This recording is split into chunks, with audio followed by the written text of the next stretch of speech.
Build up ہوتا ہے۔ دوسری جانب عمران خان صاحب کے پاس جو میں نے آپ کو بتایا نا کہ دو ٹوک جواب دینے کا جو سیزن ہے وہ اس وقت جاری ہے، عمران خان صاحب کو دوسرا جو جواب ہے، جو عمران خان صاحب کا بیانیہ تھا پاک امریکہ تعلقات کے حوالے سے، اور اب جس طریقے سے عمران خان صاحب ایک بیانیے کو بلڈ کر رہے ہیں، امریکہ کے ساتھ جوڑ رہے ہیں، پاکستان میں ان کے خلاف ہونے والے ایک جو سیاسی دنگل ہے اس کو یہ بات ثابت کرنے کی کوشش کر رہے ہیں کہ ایک بین الاقوامی سازش ہے جس کے اندر امریکہ کا بنیادی رول تھا، اور وہ ڈالرز آئے ہیں امریکہ سے پاکستان، اور ان ڈالرز کی وجہ سے اس وقت ان کے اتحادی بھی ان کو چھوڑ کے جا رہے ہیں، ان کی اپنی جماعت کے اراکین بھی ان کو چھوڑ کے جا رہے ہیں۔ اس کے اوپر بھی آج chief of army staff general Qamar Javed Bajwa صاحب کی طرف سے ایک بیان سامنے آیا، بلکہ بیان کیا انہوں نے ایک تقریب سے خطاب کیا جو سیکورٹی کانفرنس ہو رہی ہے اس وقت اسلام آباد میں، وہاں پر چیف آف آرمی اسٹاف نے نہ صرف خطاب کیا بلکہ تفصیل کے ساتھ پاک امریکہ تعلقات اور پاک رشیا تعلقات کے اوپر بھی انہوں نے روشنی ڈالی۔ جنرل قمر جاوید باجوہ صاحب کی طرف سے یہ کہنا تھا، خاص طور پر پاک رشیا تعلقات کے حوالے سے، اور اس وقت جو رشیا اور یوکرین کی جنگ جاری ہے اس کے اوپر جنرل باجوہ صاحب کا یہ کہنا تھا کہ یوکرین پر روس کا حملہ بدقسمتی ہے، چھوٹے ملک پر جارحیت کو نظر انداز نہیں کیا جا سکتا، فوری جنگ بندی ہونی چاہیے، یوکرین کا معاملہ ایک بڑا سانحہ ہے، اور انہوں نے زور دیا کہ ان کا یہ کہنا تھا کہ پاکستان نے یوکرین کے لیے انسانی بنیادوں پر امداد دی ہے۔ یہ بھی ان کا کہنا تھا کہ روس کے جائز سیکورٹی مسائل ہیں، لیکن اس کے باوجود اگر بڑا ملک چھوٹے ملک پر حملہ کر دے، جارحیت کر دے، تو اس کو نظر انداز نہیں کیا جا سکتا۔ یوکرین کے ہزاروں لوگ ہلاک، لاکھوں پناہ گزین بن گئے، آدھا ملک تباہ ہو چکا ہے۔ دوسری جانب جو پاک امریکہ تعلقات ہیں اس کے اوپر بھی انہوں نے بات کی ہے۔ ان کا یہ کہنا ہے کہ امریکہ کے ساتھ بہت طویل اسٹریٹجک تعلقات ہیں، تعلقات کو مزید وسعت دینا چاہتے ہیں، تعلقات میں مزید توسیع چاہتے ہیں، کسی کیمپ پالیٹکس کا حصہ نہیں بن سکتے اور نہ ہی بننا چاہتے ہیں۔ یہ معاملہ بھی بڑا امپورٹنٹ ہے۔ انہوں نے کہا کہ جناب ہمارے چین، امریکہ، یورپی یونین، جاپان سب کے ساتھ اچھے تعلقات ہیں، امریکہ ہمارے لیے ایک بہت بڑی منڈی ہے، اور یہ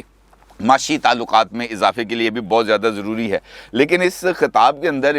جو جنرل باجوہ صاحب ہیں انہوں نے کسی غیر ملکی سازش کا ذکر نہیں کیا، انہوں نے کسی فارن فنڈنگ کا ذکر نہیں کیا، کہ یعنی یہاں پر بھی میرا خیال ہے کہ عمران خان صاحب کی گورنمنٹ کا جو سٹانس رہا ہے ڈپلومیسی کے اوپر، وہاں پر بھی ڈسٹنس کو ہی برقرار رکھا گیا۔ اب اس ساری صورتحال میں عمران خان صاحب کے پاس اب آپ کو پتہ ہے کہ he is running of the time, بہت زیادہ شارٹ ٹائم ہے، اور جو کل سے بیانات چل رہے تھے محمود خان صاحب کے، زرتاج گل کے، پرویز خٹک صاحب کے، جس کے اندر وہ لوگوں کو کہہ رہے ہیں کہ آ جاؤ اسلام آباد، ریڈ زون میں موجود ہو جاؤ، ڈی چوک پہ آ جاؤ، وہاں پر انتظار کریں گے، اتوار کی صبح کپتان اپنی فائنل شاٹس کھیلے گا، ایک کے بعد ایک نیا ٹرمپ کارڈ پھینکے گا، تو وہاں پر بھی اب ذرا صورتحال کشیدہ ہو گئی ہے۔ وہاں پہ یہ ہو گیا جناب کہ ریڈ زون کو کلیئر کر دیا گیا، سیکورٹی فورسز نے وہاں پہ چارج سنبھال لیا ہے، ریڈ زون کو مکمل طور پر سیل کر دیا گیا، یعنی کل وہاں پر پرندہ بھی پر نہیں مار سکے گا، یعنی کسی بھی قسم کی کوئی بد امنی کی جو صورتحال ہے اس کو بچانے کی کوشش کی جا رہی ہے تاکہ یہ جو تنازع ہے یہ اب آگے نہ بڑھے۔ دوسری جانب عمران خان صاحب اپنے کارڈز پر کارڈز کھیل رہے ہیں۔ آج آپ کا وزیر اعظم عوام کی عدالت میں بھی آئے گا اور وہاں پر عوام کے سوالوں کے جواب بھی دیں گے۔ ممکنہ طور پر 3 بجے کا ٹائم تھا، لیکن پہلے پتہ چلا کہ جناب انہوں نے یہ واپس لے لیا ہے، اب وہ پروگرام نہیں ہوگا، پھر پتہ چلا کہ دوبارہ ہوگا۔ اب یہ اتنی تیزی کے ساتھ عمران خان صاحب کی وہ جو ہے چیزیں بدل رہی ہیں کہ حتمی طور پر کچھ بھی کہنا ممکن نہیں ہے۔ پنجاب کے اندر صورتحال ڈیولپ ہوئی ہے۔ دوسری جانب عمران خان صاحب نے فروغ نسیم صاحب کی طرف سے استعفیٰ دینے کے بعد وزارت قانون کا چارج دے دیا ہے جناب فواد چودھری صاحب کو، اور فواد چودھری صاحب نے وزیر قانون کا چارج لیتے ہی وزارت قانون میں نظام سکہ کی حکومت قائم کر دی ہے۔ فواد چودھری نے چارج لیتے ہی چمڑے کے سکے بھی جاری کر دیے ہیں، یعنی اہم ترین انہوں نے اقدامات کیے ہیں۔ پہلا انہوں نے چارج لیتے ساتھ ہی جو فیصلہ لیا ہے وہ یہ ہے کہ یہ جو فارن فنڈنگ ہو رہی ہے، یہ جو فورن کانسپریسی کا گورنمنٹ الزام لگا رہی ہے کہ امریکہ ملوث ہے پاکستان میں، یہ جو پولیٹیکل پارٹیز ہیں ان کو استعمال کر کے عمران خان صاحب کی گورنمنٹ کو گھر بھیجنے کے لیے، تو فواد چودھری صاحب نے عالمی سازش سے متعلق کمیشن قائم کرنے کی ہدایت کر دی ہے۔ کمیشن عالمی سازش سے متعلق حکومت تبدیلی اور تحریک عدم اعتماد جیسے عوامل کا جائزہ لے گا، تحقیقات کر کے اپنی رپورٹ مرتب کرے گا، اور اس سلسلے میں اسلام آباد، کراچی اور لاہور میں لیگل افسران کو بھی تبدیل کرنے کے لیے انہوں نے احکامات جاری کر دیے ہیں۔ اسلامی میں یہ بھی کہا گیا ہے کہ یہ جو کمیشن ہے اس کے لیے درخواست کی گئی ہے کہ 3 ہائی کورٹس کے چیف جسٹس صاحبان پر مشتمل کمیشن بنایا جائے یا سپریم کورٹ کے 3 جج صاحبان پر مشتمل کمیشن بنایا جائے اور وہ اس معاملے کی تحقیقات کریں۔ اور اس کے ساتھ ساتھ انہوں نے حمزہ شہباز اور شہباز شریف صاحب کی جو ضمانت ہے اس کی منسوخی کے لیے بھی ایف آئی اے کو ہدایت کر دی ہے۔ ایف آئی اے اس پر متحرک ہو گیا ہے۔ ایف آئی اے نے ان احکامات ملنے کے فوری بعد لاہور کی جو جج ہیں سینٹرل کے، ان کی عدالت میں ایک درخواست دائر کی ہے جس کے میں انہوں نے یہ کہا ہے کہ جناب ان دونوں لیڈران کے یعنی شہباز شریف صاحب اور حمزہ شہباز صاحب کی جو ضمانت ہے اس پر منسوخ کیا جائے۔ تو جس پر جج نے کہا کہ بھائی یہ ضمانت منسوخی کے لیے میرے پاس کیوں آئے ہیں، یہ آپ جائیں کسی فیصلے پر اختلاف ہے تو ہائی کورٹ جائیں، وہاں پہ جا کے اس کو چیلنج کریں تاکہ وہاں سے آپ کو ریمیڈی مل جائے۔ انہوں نے کہا جناب آپ ہی اس پر چیلنج کریں گے، تو انہوں نے اب سنا ہے فیصلہ محفوظ کر لیا ہے اس درخواست کے اوپر، اور 4 تاریخ پر نوٹسز جاری کر دیے ہیں حمزہ شہباز صاحب کو اور شہباز شریف صاحب کو۔ دیکھنا یہ ہے کہ اب اس پر اگلی کیا ڈیولپمنٹ ہوتی ہے۔ اس کے ساتھ میں نے آپ کو بتایا کہ عمران خان صاحب بہت زیادہ ڈیسپریٹ ہیں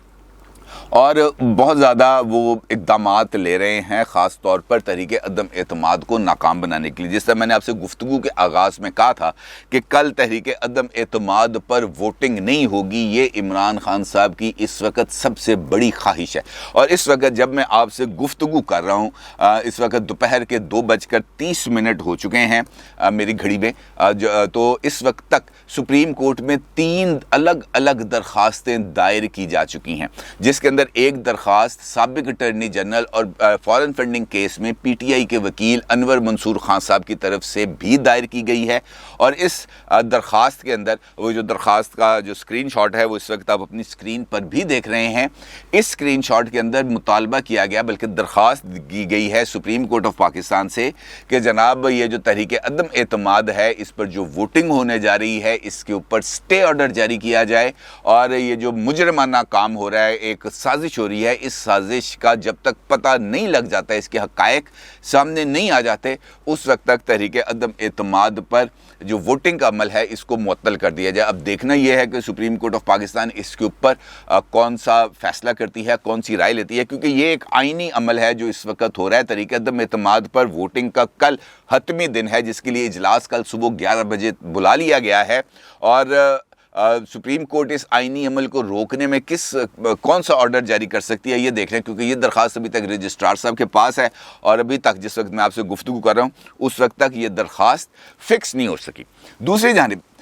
جو اسپیکر ہیں نیشنل اسمبلی کے اسد کیسر صاحب،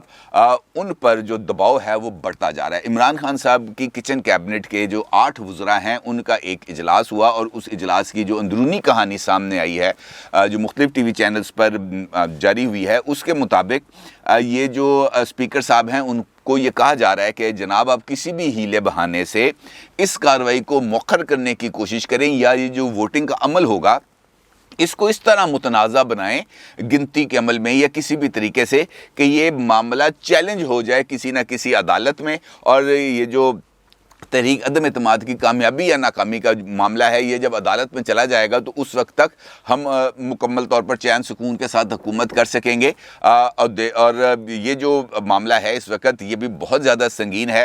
کیونکہ اس ساری صورتحال میں اسپیکر نیشنل اسمبلی جناب اسد کیسر کو بلی کا بکرا بنانے کا میرا خیال ہے پلان ہے، کیونکہ اگر اب وہ آئین کو سبوتاج کرنے کے لیے کوئی بھی غیر آئینی اقدام کرتے ہیں تو پھر آرٹیکل 6 کی کارروائی سے ان کا بچ نکلنا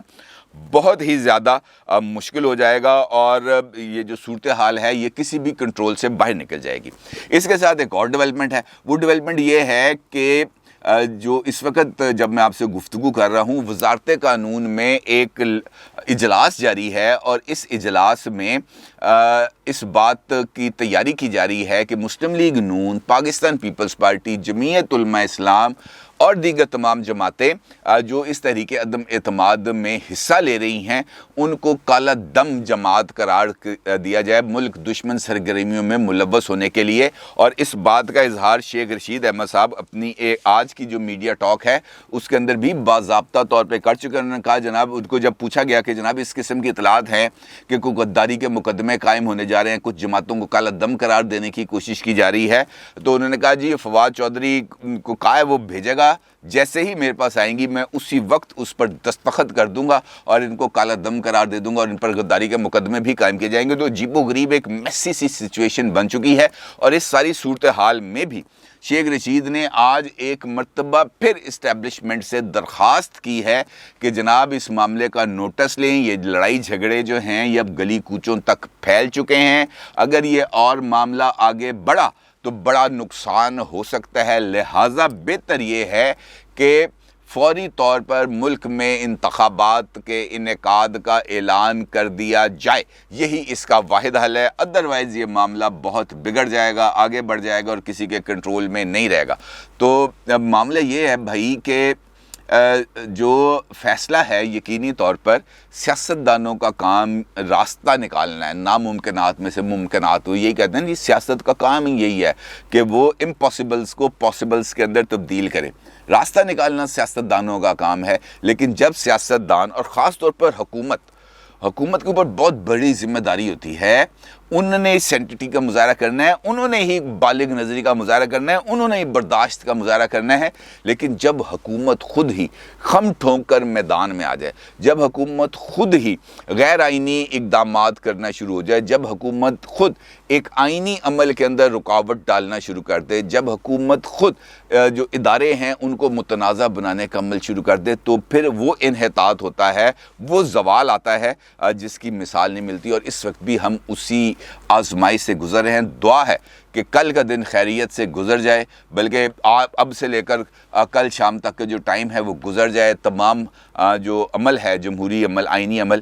یہ بالکل درست انداز میں آزادانہ اور منصفانہ طور پر مکمل ہو، جیتے ہارے کوئی بھی، لیکن جو فیصلہ ہے وہ سب کو تسلیم کرنا چاہیے۔ اپنی رائے کا ضرور اظہار کیجیے گا۔ آپ کا بہت شکریہ۔ اللہ حافظ۔